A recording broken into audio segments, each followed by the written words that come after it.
रख हौसला व मंजर भी आएगा, प्यासे के पास चल के समंदर भी आएगा, मेहनत तो कर मंजिल भी मिलेगी और मिलने का मज़ा भी आएगा। जय हिंद। आइए आज के क्लास को हम लोग शुरू करते हैं। आज हम लोग LMGS सेंटर जीके जीएस में कुछ महत्वपूर्ण चीज़ों को समझने वाले हैं, बहुत इंटरेस्टिंग, जो आपके दिलो दिमाग धड़कनों में गूंजता रहता है। जैसे जज अपना कलम तोड़ क्यों देता है, वकील हमेशा काला कोट ही क्यों पहनते हैं, जज के बगल में दो पहरेदार खड़े होते हैं, आखिर उनका काम क्या है, वो खड़े क्यों रहते हैं। ऐसे ही इंटरेस्टिंग सवालों को आज हम लोग समझेंगे।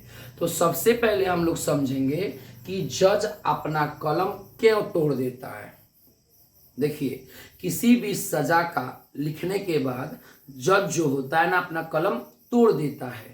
इसका कुछ सटीक आंसर तो हमारे इतिहासकारों के पास भी नहीं है, इसका सटीक आंसर तो हमारे विद्वानों के पास भी नहीं है, लेकिन कहा गया है कि जब जज कोई सजा दे देता है, खास करके मृत्यु का सजा, तो मृत्यु का सजा देने के बाद जज अपना कलम तोड़कर ये दिखाना चाहता है कि हम सजा को नहीं बदल सकते हैं। और दूसरा रीजन क्या है, तो ब्रिटिश परंपरा, अंग्रेज भी वैसे करते थे, सजा दो और कलम तोड़ दो। तो आपको तो पता है परंपरा। आपसे पूछे कि छठ क्यों मनाया जाता है, तो हमारे पापा जी, हमारी माँ मनाती है तो हम लोग भी मनाते हैं। उसी प्रकार है कि जज अपना कलम क्यों तोड़ देता है, तो कुछ सटीक रीजन नहीं है, लेकिन रीजन है कि मृत्यु की सजा जज बदल नहीं सकता है, इसलिए कलम तोड़ देता है। और ब्रिटिश परंपरा यानी अंग्रेजों का ही नियम है। क्लियर है, आगे समझते हैं। वकील काला कोट ही क्यों पहनते हैं, क्या है वो और कुछ नहीं पहन सकता है, चट्टी ओछरा नहीं पहन सकता है, नहीं, वकील काला कोट ही क्यों पहनते हैं। देखिए, काला जो कपड़ा है ना, उस शक्ति का प्रतीक होता है, वो गंभीरता को दिखाता है। असल मायने में ऐसा कोई बात नहीं है, ये तो हमारे विद्वान लिख दिए हैं कि वकील काला कोट क्यों पहनते हैं। सटीक जानकारी इसका भी नहीं है, लेकिन ऐसा माना जाता है कि काला कपड़ा जो है ना, वह शक्ति का प्रतीक होता है, वह गंभीर, यानी काला कोट पहनने वाला व्यक्ति गंभीर होता है, अपना हर काम ईमानदारी से करता है। देखिए, ये काला कोट वकील पहनते कब से, इंग्लैंड से शुरू हुआ 1685 से। जब राजा चार्ल्स द्वितीय का मृत्यु हुआ तो उनके शोक में सारे लोग काला कोट पहन के खड़े थे, उसी समय से काला कोट शुरू हो गया।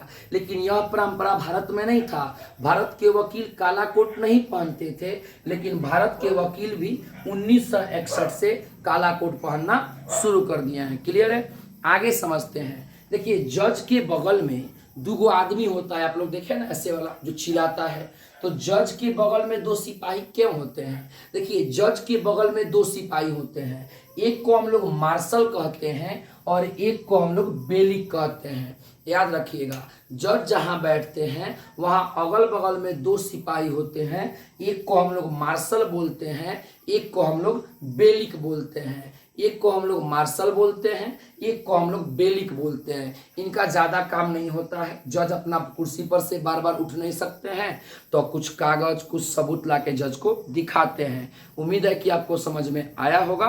फिर मिलेंगे अगले वीडियो के साथ, तब तक के लिए जय हिंद।